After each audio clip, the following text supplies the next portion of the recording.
If you are South African and you want to venture into the tendering business, this video is for you. Make sure you watch the video till the end. So before you start applying for any tender, there are some documents that you need to have.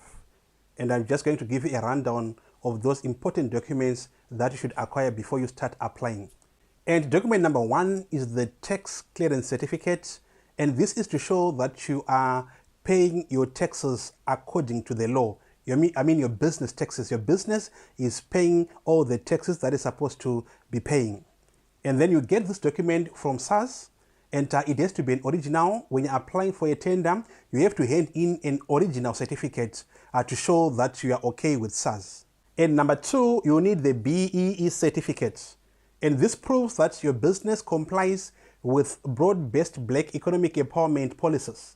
And you can obtain this from any SANAS accredited verification agents. On number three, we have the declaration of interest. Sometimes it's referred to as the SBD4 or standard bidding document number 4.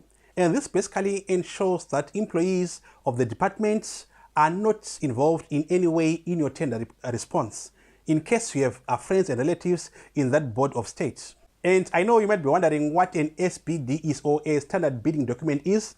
This is basically a formalized template used in procurement processes. It ensures consistency and transparency during the bidding process. And in South Africa, you can obtain SBD or standard bidding documents from various sources, including government websites, procurement agencies, industry associations, online tender platforms, and also on some commercial sources where you can go and buy these documents. And the next one is SBD 6.1, which is preference points claim.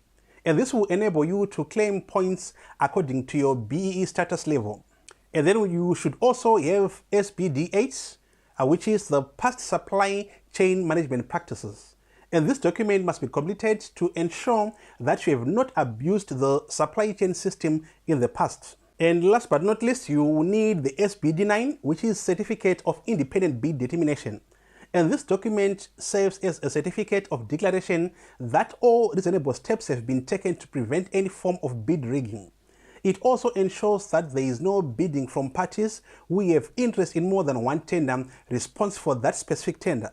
And like I said, this is specifically for government tenders because that's where all the money is. And there are some times where you might need additional documents. And number one, company registration documents. And you get this when you're registering your company with the CIPC. You can just go to the website, to the CIPC website, you register your company, and you get those documents. It doesn't cost much, not even more than 1,000 rand. And you also need copy of shareholder certificates. You also get this as well from CIPC when you're in the process of registering your company. And sometimes you might need to submit your financial statements, usually for a period of at least 3 years. So this is just to show that your business has been operating for the past 3 years and money has been coming in and coming out and all those things. So it's just a way of showing that your business is existing and it's been existing for quite a period.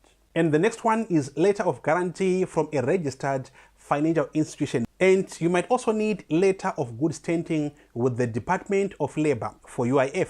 Another document you might also need is the letter of good standing with the Department of Labor for compensation for occupational injuries and diseases. And last but not least, you might also need proof of compliance with the relevant industry regulators. So now the question is, after getting all these documents, what's next? Okay, so what you need to do is you need to research about the types of tenders that are available and relevant to your business and your business requirements. And from there now, you need to register as a supplier in the supplier database. Because if you're not registered, you might not be able to apply for any tender. So go to the website of that department where you want to apply tenders to, and then on the website there will be a way for you to register as a supplier or as a service provider. And from there now, you just keep on checking on that website for any tender. And also you have to stay alert. Take note of the closing date and the time for the tender and respond early. Because obviously if you apply for a tender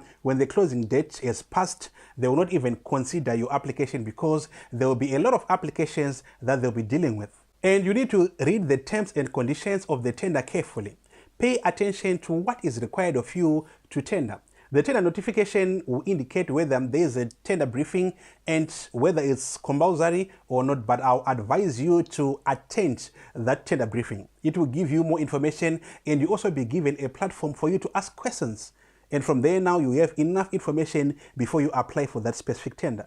And number 5, read the document from beginning to end. Then complete the tender documents carefully and attach all supporting documents. Make sure all the documents that are required are there as you submit your tender.